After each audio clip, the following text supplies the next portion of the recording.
ចាជម្រាបសួរបងប្អូនទាំងអស់គ្នាថ្ងៃនេះខ្ញុំមានមុខម្ហូបមួយគឺធ្វើបុកទឹកគ្រឿងបងប្អូនចាហើយវីដេអូនេះគឺខ្ញុំថតកាត់ទេដើម្បីកុំឲ្យវែងពេកអញ្ចឹងណាចាជាដំបូងបងប្អូនគឺមានត្រីចាយើងបងប្អូនត្រីផ្ទុករបស់យើងហ្នឹងបងប្អូនយកទៅស្ងោរឲ្យឡើងស្អិនសិនមកហើយបងប្អូនដាក់ទឹកឲ្យច្រើនតិចមកដាក់ស្ងោរប៊ីចេងតិចនៅក្នុងទឹកស្ងោរត្រីហ្នឹងឲ្យមានជាតិណាចាបន្ទាប់មកបងប្អូនយកត្រីរបស់យើងយកមកបេះឆ្អឹងចេញទុកឲ្យស្អាតណាបងប្អូនហើយទុកមួយដុំសិនបងប្អូនធ្វើការបុកសណ្តែកដីឲ្យម៉ត់បន្តិចហើយបងប្អូនធ្វើការចាដាក់សាច់ត្រីដែលយើងបេះចូលជាមួយ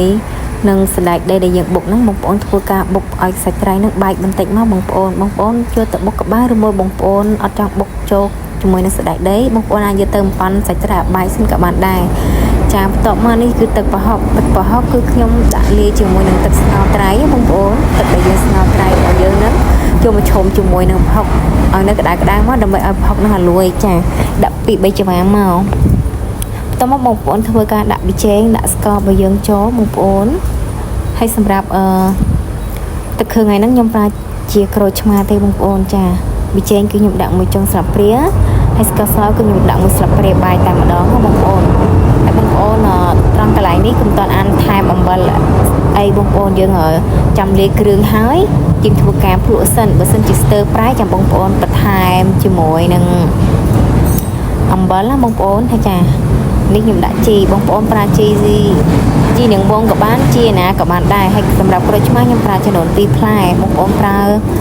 ទំហំទឹកគ្រឿងច្រើនបងប្អូនប្រើច្រើនទៅចាបងប្អូនច្របាច់ឲ្យបងប្អូនធ្វើការកច្បល់ឲ្យសព្វគ្រឿងបងប្អូនភ្លុកមើលសិនបើសិនជាទឹកគ្រឿងរបស់យើងស្ទើរប្រៃឬក៏ស្ទើរអីមួយចាំបងប្អូនបន្ថែមគ្រឿងទៀតបងប្អូនចាឲ្យទឹកគ្រឿងថ្ងៃនេះគឺងាយទេបងប្អូនមានរបៀបធ្វើខុសពីនាងខ្ញុំបងប្អូនអាចខមមិននៅក្នុងវីដេអូបានណាបងប្អូនឬមួយក៏បងប្អូនអាចធ្វើតាមវីដេអូនេះក៏បានដែរចាហើយរសជាតិអីបងប្អូនអាចបន្ថែមបន្ថយតាមនឹងបានចាហើយអញ្ចឹងទឹកគ្រឿងថ្ងៃហ្នឹងគឺអត់មានអីច្រើនទេបងប្អូនគឺមានតែប៉ុណ្្នឹងឯងចាអរគុណច្រើនបងប្អូនសម្រាប់ការទស្សនាវីដេអូនេះកុំភ្លេចធ្វើការ like និង share វីដេអូម្នាក់មួយបងប្អូនដើម្បីទទួលបានវីដេអូថ្មីទៀតចាអរគុណ